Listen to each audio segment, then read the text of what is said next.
Today, instead of talking about Copilot and Cowork with a bunch of, canned, perfectly executed demos, idealistic world things, I thought we would just go and look at 6 different things, 6, I think, that I did this week for myself, right? So not in preparation for this. Like I was just sitting here, I was like, oh, it'd be kind of fun to show people what I did and talk through the ways that I'm actually using it day to day and the productivity gains that I'm getting from that. Now we'll have to edit some of it out. Like I'll have to blur some things along the way because it is going to be truly the work I did all week. I'm just going to show you what I've done. If that sounds like fun, then let's switch over to my desktop and take a look. Okay, so the first one, this one is probably the one that has the most impact on the most people and the one when I shared with the rest of my team, they got the most excited. So I get a lot of emails every week from people that want to meet. And basically, unless it's someone that works at Power Apps 911, they don't have access to my calendar, right? The TMC Global people still don't have access, and obviously the customers don't.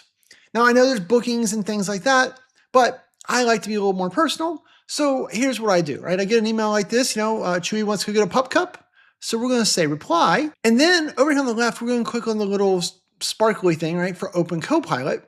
And it's going to say, help me reply to, and I'm going to say, help me to reply to this email by checking my calendar and listing the times that I'm available next Friday. In the response, include the time zone. And so then we're going to hit enter. That's going to open the M365 Copilot over there on the right. And then is going to go look at my actual calendar, which is important, right? We don't want it making up times. And then after a moment, there you go. You can see that basically next Friday, my calendar is wide open. Now with this stuff, I can tell you a couple of things, right? So basically I'm done, boop. I'm always validating, right? I still am double checking it. Like I stopped, but for the first 10 times I used this, I've used it a lot over the course of the week. I've been validating that, the time is right and it's done a good job. It has not messed up my calendar yet. Ever since I added in there in that prompt, check my calendar. So be sure you tell it to check your calendar to do that. Now, I will tell you one of the emails, it was looking for me and another person here at Power Apps 911 whose calendar I can see. And so I went into the prompt and I said, check my calendar and Steven's calendar and respond. And basically, it never figured out Steven's calendar. So I'm not sure what that is, but as you start to stretch the boundaries of these, and hopefully you're stretching the boundaries of these, be sure to extra double check. And so far for Copilot, I have not been able to get it to respond here with a response that covered 2 people's calendars, but it has been 100% on my calendar since I've said check it. So there you go. That one's having a big impact across my team. Hopefully it has an impact for you. The second one is, as the Chief AI Officer, I am trying to get my hands around all of TMC Global and what we're doing with AI. So not only what people are doing with it, day to day, but like what tools they have interest in, where they're seeing it help on client projects, and where they have interest in learning more, right? So trying to get a holistic look at how we're using AI here. So I put together a survey here in Microsoft Forms.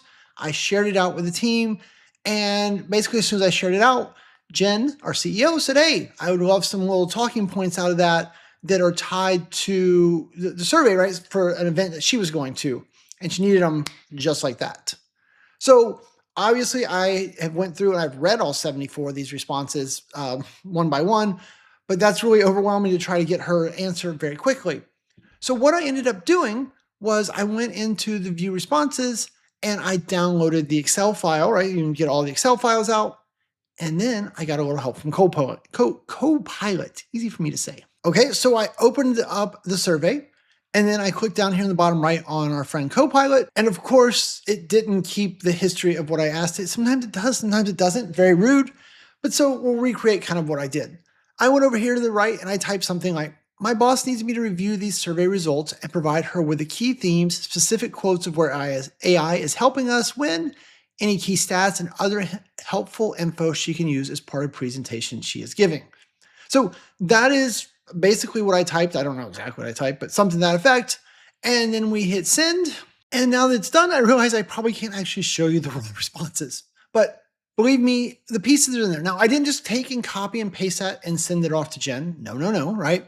I went in there and I found the ones that I thought were the most important because it gave a lot of great data, but it was a lot of data, right? So I'm like, hey, here's a couple of key quotes. Here is a couple of key statistics about the impact it's having. Here's the best one where someone was like, look, it's saving us 50% on this part of the business. Like, it was really informational, but it was just a great way for me to quickly pull out the data. Now, I still need to go crunch it and do all the fun things, But she needed the pull quotes, she needed the quick look, and Copilot to the rescue there.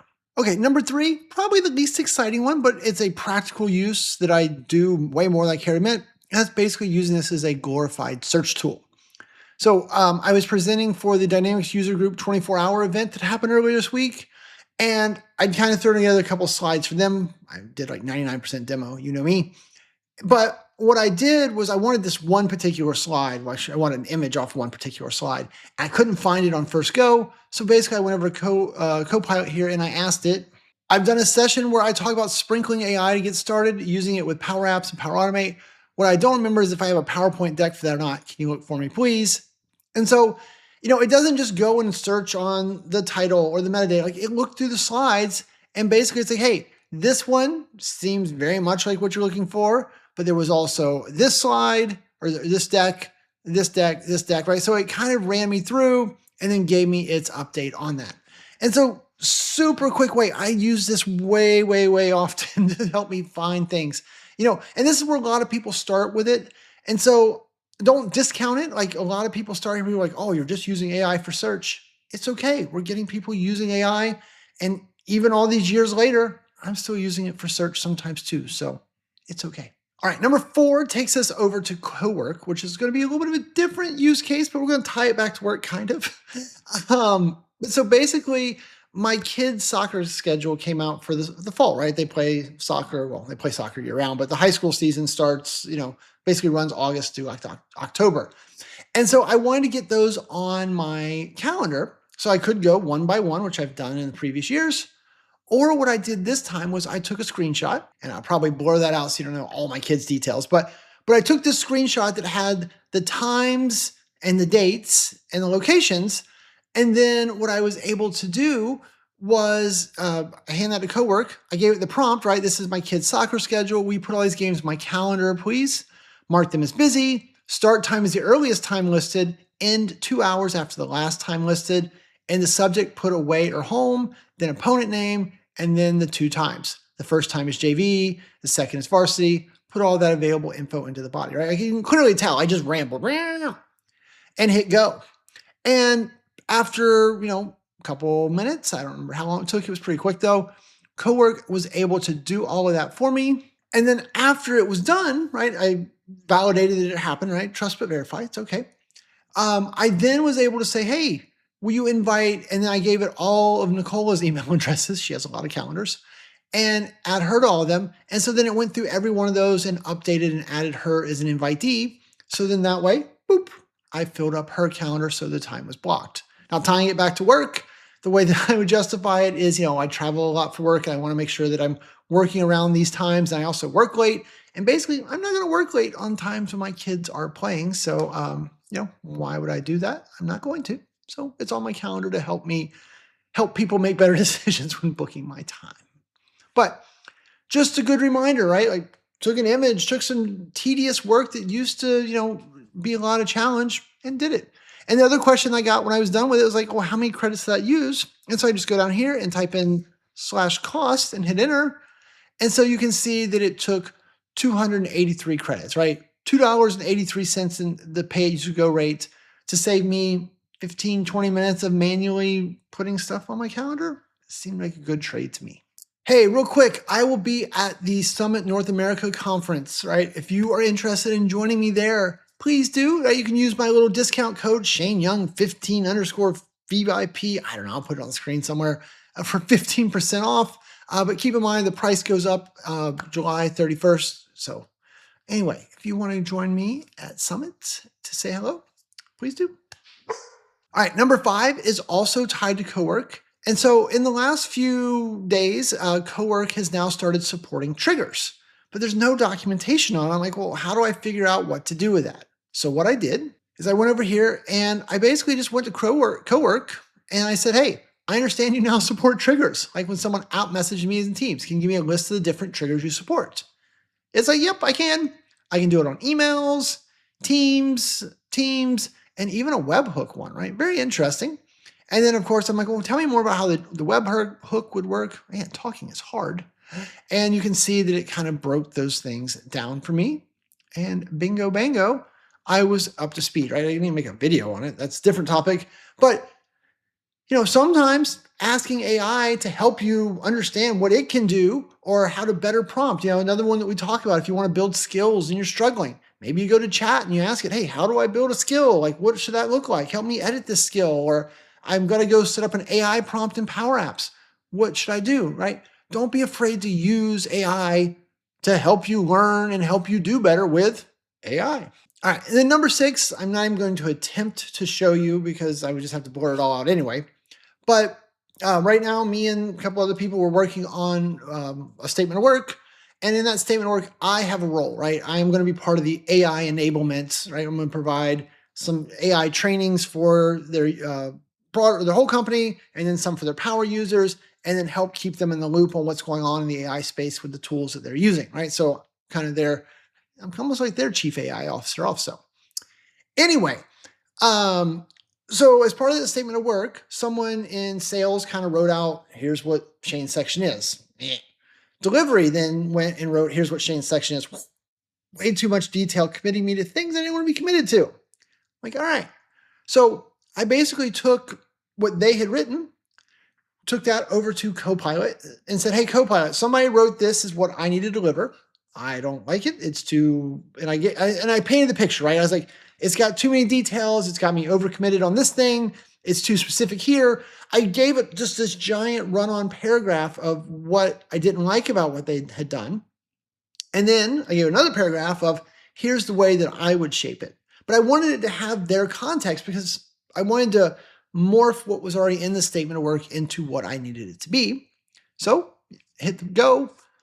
30 seconds later, probably 15 seconds later, Copilot, like, here's your new section on AI enablement. Copy that, do that in the statement of work. Now, this is important. I did not just say, hey, it's updated. No.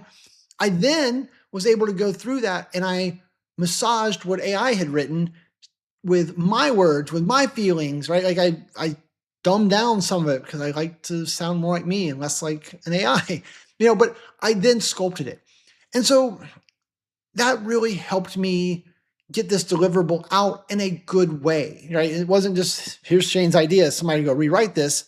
I took what they had done and I got it to where I needed to be. And it stopped me from having the blank screen problem. Like originally what I tried to do was what Delivery had written. I tried to just rewrite theirs, but it was just structured in a way that my brain just couldn't figure out how to fix it. So that's where I went to AI and said, give me a new write-up so that I could fix what it wrote because it was more in line with what I wanted. It just needed to be reshaped. Right? Co-authoring with it. I can't tell you guys enough how often it is. It gets me away from having a blank screen, whether it was taking someone's content or just literally taking a blank screen. I always give it a long, detailed, this is how I need it to be. And so it just gets me better into a better structure, right? This is kind of what we talked about with the whole AI slop versus AI dribble versus AI boost, which we posted last week. I guess the video's up there. I don't know, wherever I put the video. So go check that out if you're struggling with creating content. And then the bonus thing here I'll offer you is I also went ahead and basically I outlined this whole video, right? If we go over to chat and look, I gave it the 6 examples that we just learned about, and then it helped me, really what helped me was how to title it.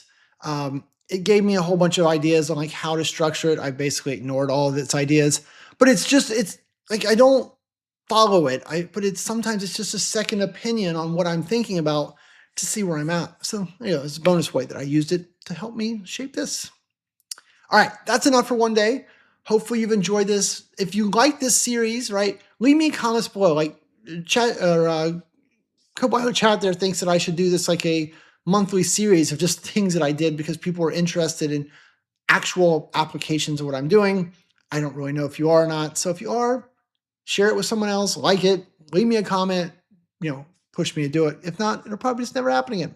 The other thing to remember is, if the idea of maybe you want a statement of work where I come and help you with AI enablement, right? I am talking to CTOs, VPs of IT, VP of AI innovation. Like I'm talking to a lot of the higher level people in companies trying to help them, right? We're all in the same boat trying to figure out this AI story together. And so I'm helping them with the Microsoft part of the story when they're trying to look at a more holistic picture.